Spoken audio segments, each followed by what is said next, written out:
Good afternoon. दोपहर का वक्त हो चला है और हम भी हाजिर हैं अपने फटाफट सेगमेंट के साथ। तो बिना किसी देरी के शुरू करते हैं दोपहर फटाफट 24। जंतर मंतर प्रदर्शन के लिए दिल्ली पहुंचे सीजेपी के founder Abhijit Dipke. NEET CUET मामले के खिलाफ प्रदर्शन।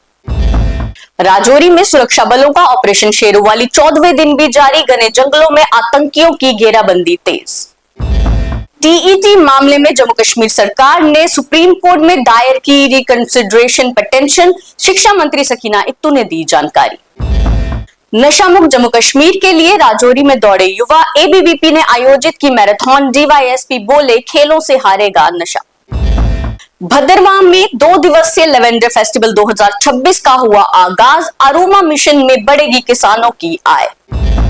महबूबा मुफ्ती के एम्स अवंतीपुरा दौरे पर मंत्री सकीना इत्तू का तंज। बोली उमर सरकार की निगरानी में चल रहा काम श्रेय ना ले।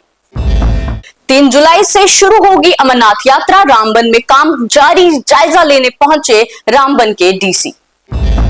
बारामुल्ला में देर रात नाका चेकिंग के दौरान बड़ी कामयाबी। 12 बोल राइफल और कारतूस के साथ सीआरपीएफ जवान समेत 2 संदिग्ध गिरफ्तार।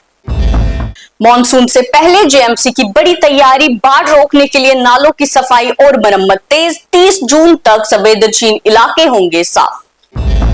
पाकिस्तान फाइनेंशियल कनेक्शन मामले में जम्मू कश्मीर पुलिस का बड़ा एक्शन। हरिद्वार से 2 महिलाएं हुई गिरफ्तार।